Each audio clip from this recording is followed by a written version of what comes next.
कभी कभी इतिहास बनता नहीं, उसे मजबूरी और हालात गढ़ती है। दो दुश्मन देश जिनके बीच सदियों की खामोशी थी, अब एक पुल से अपने रिश्ते को जोड़ने जा रहे थे। वो पुल जहां आज भी इतिहास सांस लेता है और खूबसूरती उसकी परछाई बन जाती है। ऑटो वन बिस्मार्क, पर्शिया का ये चतुर चांसलर, मध्य यूरोप के राज्यों को एक एक करके अपने साथ जोड़ रहा था। सपना था एक यूनाइटेड जर्मन साम्राज्य। इसके ठीक पश्चिम से सटा फ्रांस को डर था, अगर ये नया जर्मनी खड़ा हो गया तो उसकी सत्ता और प्रभाव दोनों को सीधी चुनौती मिलेगी। नतीजा 1870 का फ्रैंको पर्शियन युद्ध। इस युद्ध का अंत चौंकाने वाला था। यूरोप का कल्चरल लीडर कहलाने वाला फ्रांस घुटनों में आ गिरा था। अब उसकी सीमाएं और उसकी सुरक्षा दोनों ही खतरे में थी। इस जीत ने जर्मनी को और भी ताकतवर बना दिया, लेकिन ताकत अक्सर असुरक्षा भी जन्म देती है। जर्मनी को डर था फ्रांस लौटेगा। इसी डर से उसने अपने पुराने पड़ोसी साम्राज्य ऑस्ट्रिया और हंगरी के साथ हाथ मिला लिया। ये नया गठबंधन यूरोप का शक्ति संतुलन को हिला देने वाला था। पश्चिम की ओर फ्रांस अकेला पड़ चुका था। दूर पूर्व से चुपचाप देखता हुआ रूस के लिए भी ये दृश्य केवल एक राजनीतिक बदलाव नहीं, बल्कि आने वाले समय का एक खामोश धमकी था। फ्रांस समझ चुका था अकेला खड़ा होकर अपनी रक्षा नहीं कर पाएगा। रूस ने भी महसूस किया संतुलन बनाए रखना जरूरी है। अंततः 2000 किलोमीटर की खाई को पार करते हुए दो देशों की मजबूरियां एक गठबंधन के रूप में सामने आई, एक वादे के साथ। वादा यह कि अगर भविष्य में युद्ध हुआ तो जर्मन दो तरफ से घिरेगा, पश्चिम से घायल फ्रांस और पूर्व से विराट रूस। इस नई दोस्ती को एक प्रतीक चाहिए था, कुछ ऐसा जो केवल शासकों के मेजों पर नहीं बल्कि आम लोगों की जिंदगी में भी सांस ले सके, जो सड़कों पर चलने वालों, नदी किनारे टहलने वालों का साथी बने, परेडों में झलके और तस्वीरों में अमर हो जाए। एक पिता जिसने इस दोस्ती की पहल की थी, वे इसे साकार होते देखने के लिए जीवित न रहे। बेटे निकोलस द्वितीय ने स्वयं रूस से फ्रांस की यात्रा कर भारी मन से पिता को याद करते हुए नींव का पहला पत्थर रखा। पूरे 4 वर्षों तक चुनौतियों और बाधाओं को पार करते हुए अंततः 14 अप्रैल 19वीं ईस्वी की सुबह फ्रांस ने इतिहास रच दिया। सेन नदी के ऊपर शहर के बीचों बीच खड़ा था रूस के सम्राट और वो पिता जार अलेक्जेंडर तृतीय को समर्पित आज का पॉन्ट अलेक्जेंडर 3।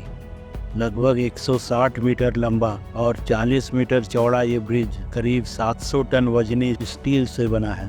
इसके दोनों सिरों पर भारी पत्थरों से बना 4 विशाल स्तंभ है, जो 107 मीटर के स्पैन वाले स्टील आर्च से जुड़े हैं। तकनीक ये है, ब्रिज पर आने वाला लोड स्टील आर्च के माध्यम से हॉरिजॉन्टल थ्रस्ट के रूप में इन स्तंभों पर पहुंचता है और वे इस दबाव को सुरक्षित रूप से जमीन के भीतर रिवर बैंक तक पहुंचा देता है। इस ब्रिज के पश्चिमी छोर यानी शम्स-एलीजे की ओर से कदम रखते ही 17 मीटर ऊंचे ग्रेनाइट के पत्थरों से ढके 2 विशाल स्तंभ आपका स्वागत करता है। इनके शिखर पर कांसे से बनी सोने की परत चढ़ी हुई पेगासस और फेम की मूर्तियां रखी गई है। पेगासस यानी आकाश में उड़ने वाला घोड़ा, उन्नति और उड़ान का प्रतीक, और फेम एक स्त्री की आकृति, विजय, गौरव और प्रसिद्धि का प्रतीक। जरा सोचिए, आप सेन नदी के किनारे खड़े हैं, आंखों के सामने ब्रिज के चारों कोनों पर खड़े 4 विशाल स्तंभ के पत्थर पर हर दिशा में फैले सुनहरे पंखों वाले घोड़े। ऐसा लगता है मानो उन्होंने अपने पंख फैलाकर पूरा ब्रिज को थाम रखा है। इस ब्रिज पर चलते ही दोनों ओर एक सी कांसे की लैंपों की कतारें दिखाई देती है। इन लैंपों के नीचे जलपरियां और पौराणिक आकृतियां ध्यान खींचती है। इन मूर्तियों को आर्ट नोवो शैली में बनाया गया है, जिसका अर्थ है नई कला जो प्रकृति से प्रेरित है। इसमें पेड़ पौधों, फूलों, बेलों और जानवरों की आकृतियां दिखाई देती है। सीधी रेखाओं की जगह लहरदार घुमावदार रेखाओं को प्राथमिकता दी जाती है। कुछ स्थानों पर इन मूर्तियों पे असली सोने की परत चढ़ाई गई है, जो दिन में चमकती है और जैसे ही शाम ढलती है, लैंपों की रोशनी से सारा ब्रिज सुनहरी रोशनी में नहाने लगता है, जैसे पेरिस अपने पुरानी यादों में खो गया हो।